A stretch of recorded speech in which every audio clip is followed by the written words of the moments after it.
And the derivatives, I think, are the centerpiece of this entire problem today. These are the same people, Geithner from the Treasury Department. Could you imagine that?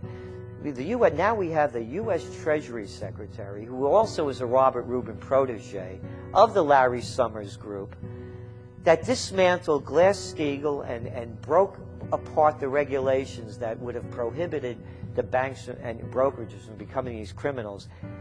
He was the former president of the New York Federal Reserve, and now he's our Treasury Secretary.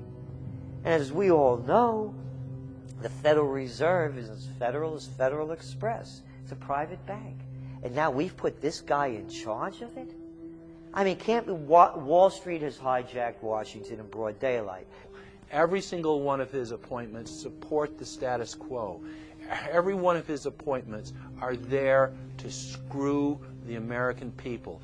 Every single one of his appointments are people who are working to bring down the Republic and the Constitution of this country. Secretary of the Treasury, Timothy Geithner, Bilderberg Group and Trilateral Commission member.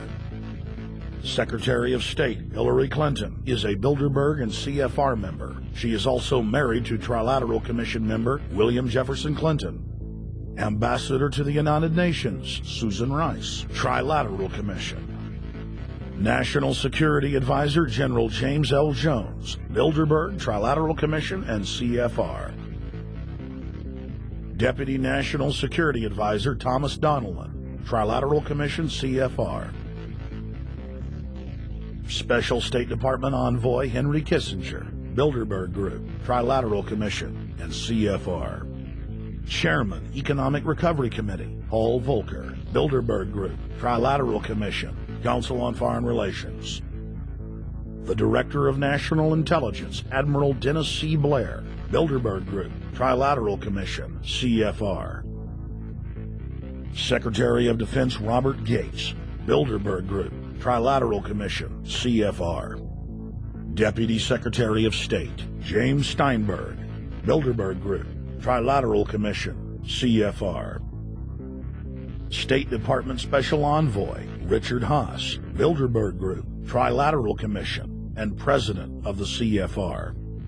Obama Presidential Advisor Alan Greenspan, Bilderberg Group, Trilateral Commission, CFR.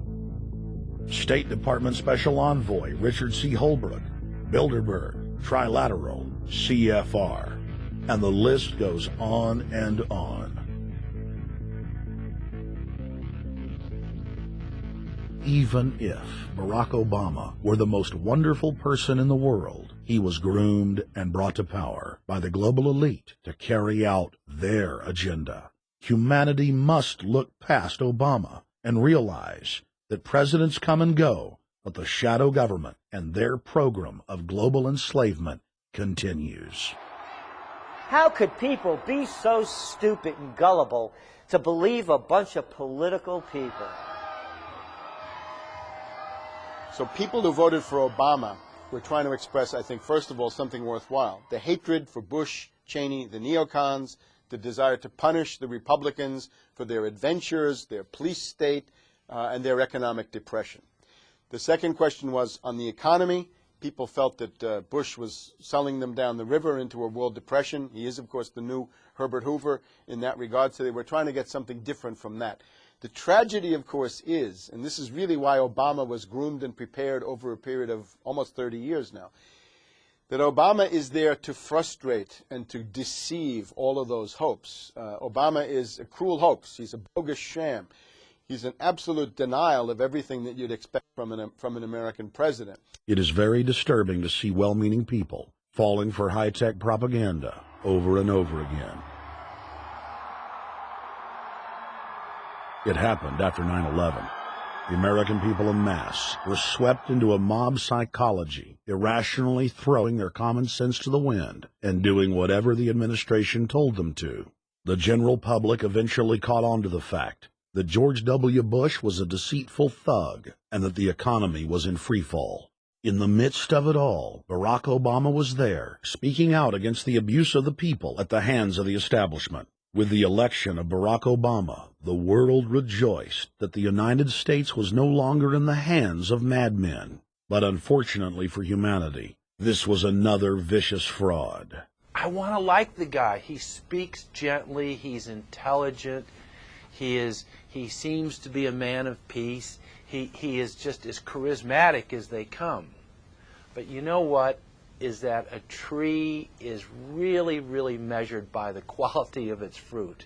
And when you kind of put away all the flowery words, when you put away all the rhetoric, when you put away all the rock and roll music, what he does is what's important for the people of this country, starting with the truth. Obama is notoriously a liar. He promised that he would get out of Iraq, I think within 16 months at some point. We had Samantha Power telling the Scotsman that he wouldn't be bound by those promises, and sure enough, he's now not going to be bound by those promises. Obama pledged in hundreds of speeches and interviews that within 6 months of being elected, he was going to bring our troops home from Iraq.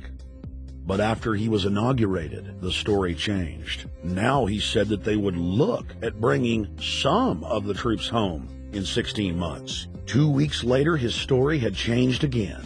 Now the administration would look at bringing the troops home in 23 months. Well, Obama's already fudging.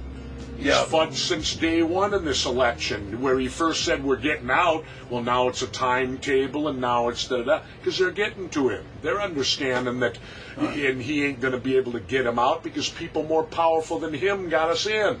When he first ran, remember, he was going to take the troops out. I get in there, troops come home. Day one. There is no military solution in Iraq, and there never was. I will begin to remove our troops from Iraq immediately. And then that went to 16 months. And now he's going to add, they're saying, another 30,000 or more troops to Afghanistan. Next, he sent 30,000 more Marines to Afghanistan, doubling the total number of forces in the crosshairs. Barack then announced that he was going to move missile systems into Eastern Europe to encircle Russia. But after all, what should we expect after he kept Bush's Secretary of Defense, Robert Gates?